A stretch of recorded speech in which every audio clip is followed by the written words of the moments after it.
Hello दोस्तों। तो कैसे हैं आप लोग? उम्मीद करता हूँ अच्छे होंगे आप लोग। तो आप आज फिर से आपके लिए एक भूतिया और अच्छी कहानी लेके आ चुका हूँ। तो चलिए कहानी को स्टार्ट करते हैं।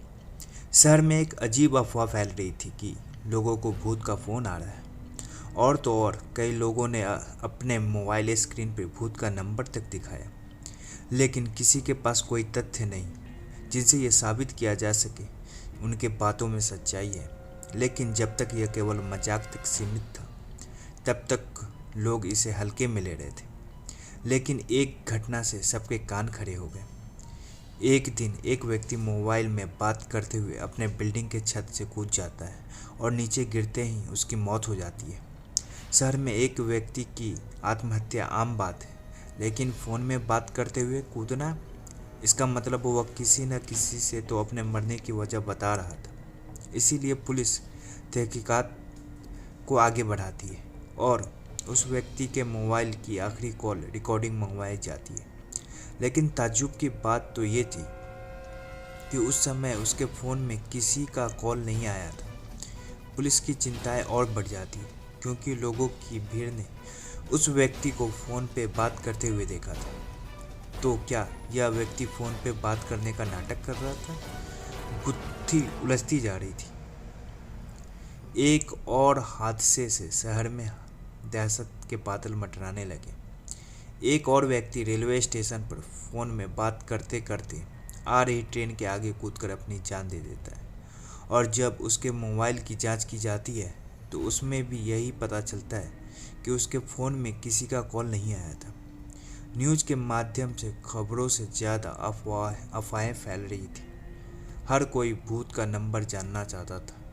डर की वजह से लोगों ने फ़ोन में अननोन नंबर उठाना बंद कर दिए थे।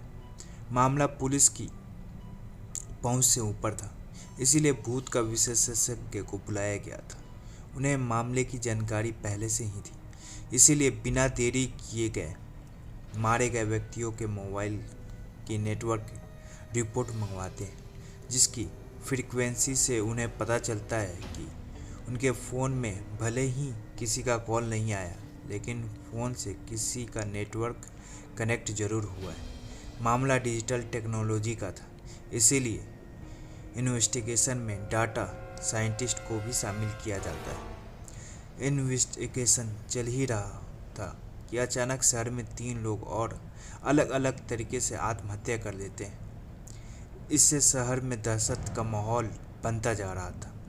डेटा साइंटिस्ट को एक सुराग मिलता है। जितने भी लोग मारे गए हैं, सभी के मोबाइल में एक वेबसाइट का लिंक पाया गया है।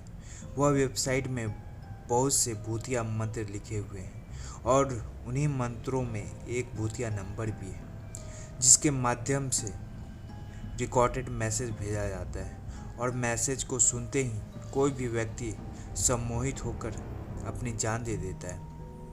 लेकिन वेबसाइट ही हत्या की जिम्मेदार, यह कहना संभव नहीं था, क्योंकि केवल किसी आर्टिकल को पढ़ने से कोई कैसे मर सकता है।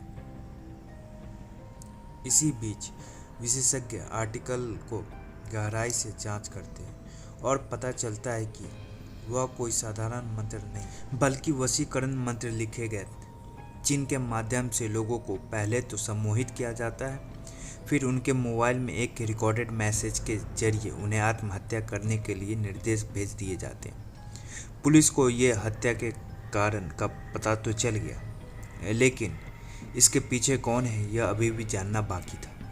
तब भी डाटा साइंटिस्ट वेबसाइट को ट्रैक कर लेते हैं। यह एक कॉलेज का हॉस्टल था।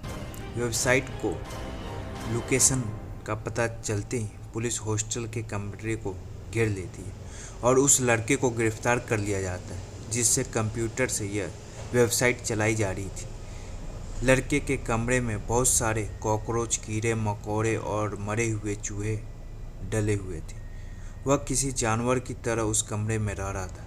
दरअसल उसे देखने से ऐसा लग रहा था कि उसकी मानसिक हालत ठीक नहीं है। हॉस्टल में पुलिस को देखकर मैनेजमेंट के कर्मचारी भी पहुंच जाते, लेकिन उन्हें अंदाज़ा भी नहीं होता कि इस कमरे में कोई रहता है, क्योंकि यह कमरा तो पिछले 2-3 महीनों से खुला ही नहीं था। लड़के को पूछताछ के लिए थाने लाया जाता। लड़के का बर्ताव कुछ डरावना था। वह आसपास के लोगों को खरोचने को दौड़ रहा था। बड़ी मुश्किल से पुलिस उसे काबू करके कुर्सी में बांध देती है। पुलिस ऑफिसर उससे एक एक करके कई सवाल पूछती है, लेकिन वह उनके किसी भी सवाल का जवाब नहीं देता।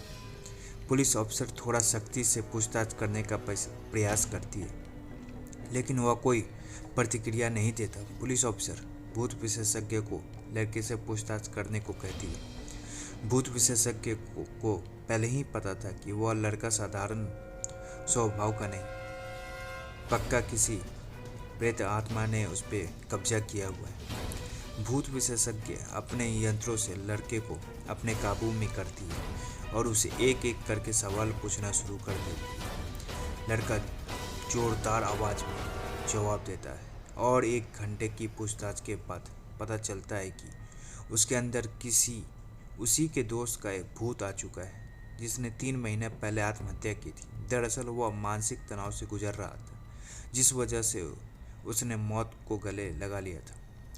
वह उसी कमरे में मरा था जहां से पुलिस ने उस लड़के को गिरफ्तार किया था।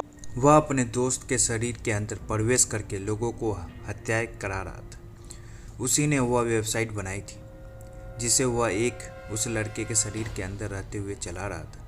सच्चाई का पता चलते ही भूत विशेषज्ञ लड़के के शरीर से भूत निकालने की प्रक्रिया प्रारंभ कर देती है, जिसके लिए वह उसी कमरे में जाती है जहां वह लड़का मरा था।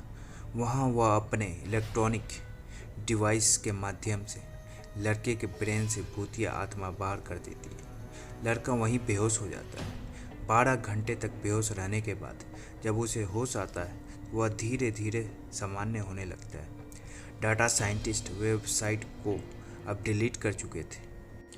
लड़के की दिमागी हालत सही नहीं होने की वजह से उसे अस्पताल में भर्ती करा दिया जाता है और इस तरह मौत का सिलसिला रुक जाता है। तो आज की कहानी यहीं समाप्त होती है। आपको कैसी लगी ये कहानी ज़रूर बताएं। लाइक, कमेंट और सब्सक्राइब करना ना भूलें।